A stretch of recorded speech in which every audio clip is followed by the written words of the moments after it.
incidences of falls is still fairly great. And of course, falls sometimes, most often, result in hospital visits, hospital stays, injuries, and even fatalities that fall back onto the healthcare system. It is, an ancient form of Chinese meditation and exercise combined. It, in this case, is a modified set of course, Tai Chi has over 100 forms that people learn and go through. I am not a Tai Chi master, but I was trained in this prescribed program which selected or presents 8 forms that are particularly conducive to better balance. It's a series then of forms that are modulated, slow, graceful movements, but it's not, and sometimes it really results in sort of strenuous exercise because you are constantly moving, oftentimes balanced on one leg, but still moving and shifting the weight. That's really the primary thing for better balance, is learning how your weight is shifted and how you adjust your foundation for that all the time. I had started with another teacher, which was a little different method, and I was at a point in my life where I needed it really bad.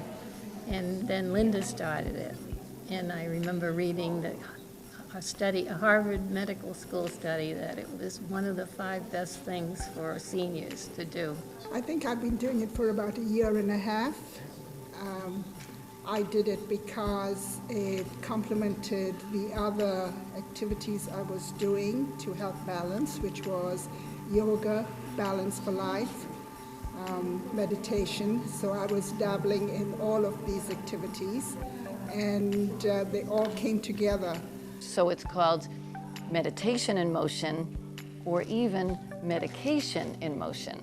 So that's a little bit of a newer look at how it is in fact helping, just like medication could, to reduce the effects of imbalance or people not knowing about their posture or remembering their posture, or especially keeping the energy, we call it the chi, but really your weight lowered, not leading with your upper body, which as we age in particular, we do.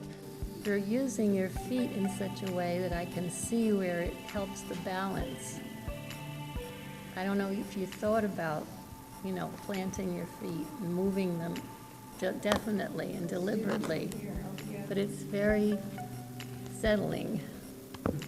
I think I'm better at it, and I definitely think it's good for your balance. Because I can stand on one leg pretty well for a lady my age.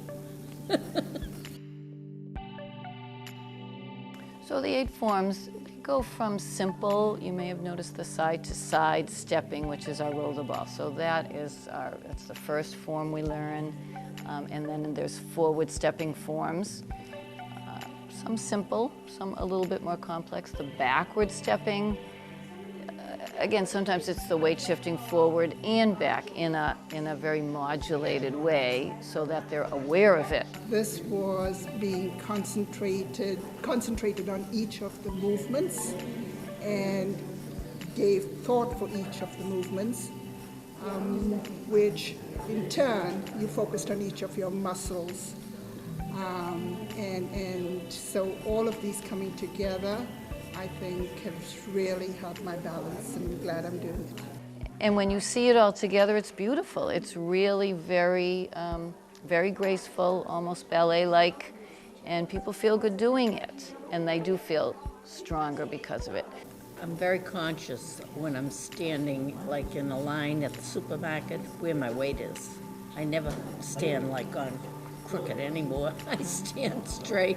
It's an acquired taste, so we all, those who continue to come and me, when a new person starts, we really say, you need to stick with it just a little bit. Go over that discomfort because it is slow.